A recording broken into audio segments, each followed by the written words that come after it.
بسم اللہ الرحمن الرحیم صلی اللہ علی محمد صلی اللہ تعالی علیہ وسلم۔ ناظرین کرام، ماہ رمضان شروع ہو چکا ہے۔ ماہ رمضان یہ اللہ کا مہینہ ہے، یہ اللہ کا مہمان ہے جو ہمارے پاس تشریف لاتا ہے۔ یہ ہر سال ہمارے پاس تشریف لاتا ہے اور دنیا کا یہ دستور ہے، یہ قاعدہ ہے، مہمان جب کسی کے پاس جاتا ہے تو تحفے تحائف لے کر جاتا ہے۔ یہ اللہ کا مہمان ہمارے پاس جب بھی آتا ہے تو عظیم تحفے اور تحائف لے کر آتا ہے۔ یہ کون سے تحفے لاتا ہے؟ یہ کون سے تحائف لاتا ہے؟ یہ اللہ کی رحمت کے تحفے لے کر آتا ہے، اللہ کی بخشش کے تحفے لے کر آتا ہے، جہنم سے آزادی کے تحفے لے کر آتا ہے۔ تو الغرض یہ ماہ رمضان جو اللہ کا مہینہ ہے، اللہ کا مہمان ہے، ہمارے پاس بڑے بڑے عالی شان تحفے اور تحائف لے کر آتا ہے۔ وہ تحفے، وہ تحائف اگر ہم قبول کرنے میں کامیاب ہو گئے تو دنیا و آخرت میں ہمارا بیڑا پار ہو جائے گا۔ اور حاضر محترم، یہ بھی دنیا کا دستور ہے، دنیا کا قاعدہ ہے۔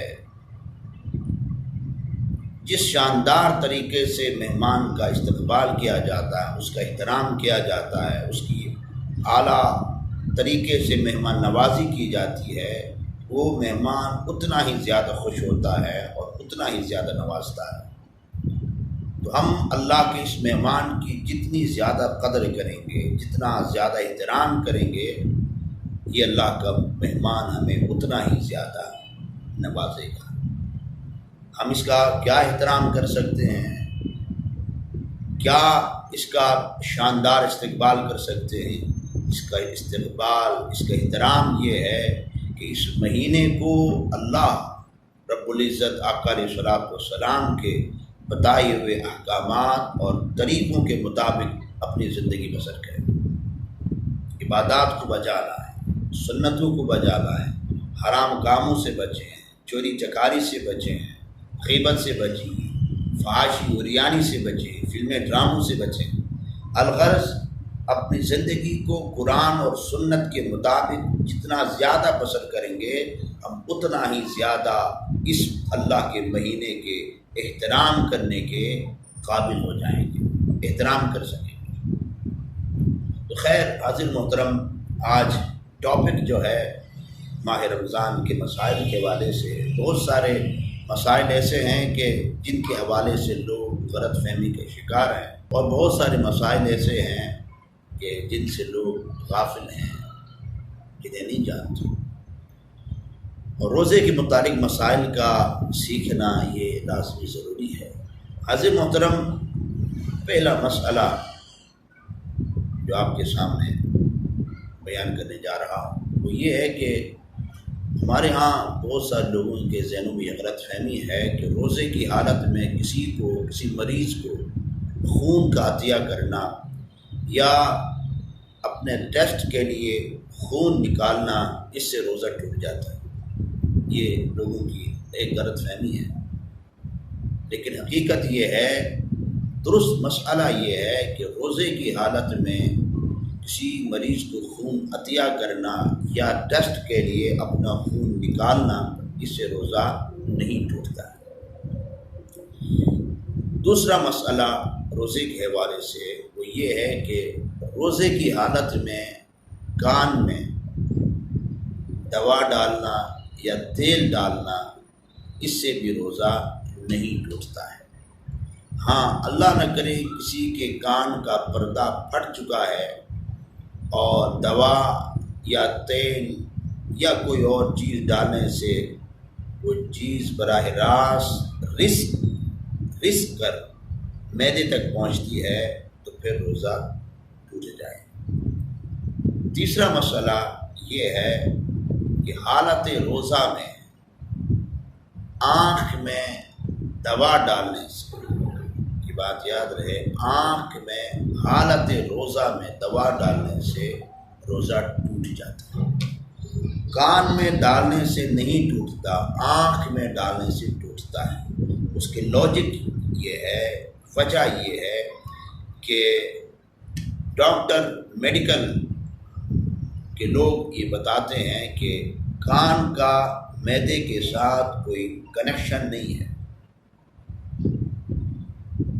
کوئی راستہ نہیں ہے کہ کوئی چیز کان میں ڈال دی جائے تو معدے تک پہنچ جائے، لیکن آنکھ کا معدے کے ساتھ تعلق ہے، کنیکشن ہے کہ کوئی چیز آنکھ میں ڈالتے ہیں تو معدے تک پہنچ جاتی ہے۔ تو لہٰذا آنکھ میں دوا ڈالیں گے تو روزہ ٹوٹ جائے گا، ہاں سرما لگائیں گے تو روزہ نہیں ٹوٹے گا۔ اس کی وجہ یہ ہے حالت روزہ میں آقا علیہ الصلوۃ والسلام نے جو کہ سرما لگایا ہے، اس آقا کے عمل کی وجہ سے، چونکہ شریعت آقا کے افعال کا نام ہے، حضور کے اقوال کا نام ہے، حضور کے طریقے کا نام صلی اللہ علیہ وسلم، چونکہ آقا علیہ الصلوۃ والسلام نے حالت روزہ میں سرما لگایا ہے، لہٰذا سرما لگانے سے تو روزہ نہیں ٹوٹے گا، لیکن دوا ڈالنے سے روزہ ٹوٹ جائے گا۔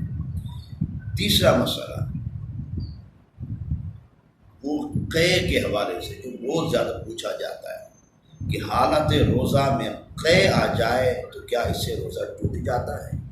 تو اس میں مسئلہ یہ ہے کہ دو صورتیں پائی جائیں تو پھر روزہ ٹوٹ جاتا ہے قے کے معاملے میں، اس کے علاوہ کوئی اور صورت ہو تو پھر روزہ نہیں ٹوٹتا ہے۔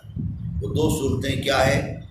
قے آئے منہ بھر کر یا کم آئے لیکن کچھ ذرات قے کے واپس حلق کے ذریعے پیٹ میں اتر جائیں تو پھر اس سے روزہ ٹوٹ جاتا ہے۔ دوسری صورت یہ ہے کہ قے از خود لائی جائے، جان بوجھ کر حلق میں انگلی ڈال کر کسی وجہ سے از خود قے لائی جائے تو پھر اس سے روزہ ٹوٹ جائے گا۔ اس کے علاوہ قے آئے چاہے تھوڑی ہو چاہے منہ پر کر ہو، اس سے روزہ نہیں ٹوٹتا ہے۔ ہاں قے آئے پھر قے کے کچھ ذرات حلق کے ذریعے معدے میں اتر جائیں پھر روزہ ٹوٹ جاتا ہے۔ روزے کی حالت میں انجیکشن لگانا، روزے کی حالت میں انجیکشن لگانے سے روزہ نہیں ٹوٹتا، چاہے گوشت میں لگا لیا جائے چاہے نس میں لگا لیا جائے، یہ فقہا کا قول ہے، اس سے روزہ نہیں ٹوٹتا ہے۔ ایک اور غلط فہمی جو ہمارے ہاں پائی جاتی ہے کہ اگر حالت روزہ میں احتلام ہو جائے، غسل فرض ہو جائے، یا رات میں کسی وجہ سے غسل فرض ہو گیا، اب غسل نہ کیا، سحری کا ٹائم ختم ہو گیا، ہمارے ہاں یہ کہا جاتا ہے اب غسل تو کریں گے لیکن کلی اور منہ میں پانی نہیں ڈالیں گے، کلی اور منہ میں پانی جو ہے ہم افطاری کے وقت ڈالیں گے۔ تو یہ حاضر محترم یہ غلط فہمی ہے، یہ بات یاد رہے، حالت روزہ میں احتلام ہو جائے یا رات کو غسل فرض ہو جائے، غسل بندہ نہ کر سکے، سحری کا ٹائم ختم ہو جائے، تو اب جب وہ غسل کرے گا تو غسل کے تینوں فرض ادا کرنا لازمی ضروری ہوگا۔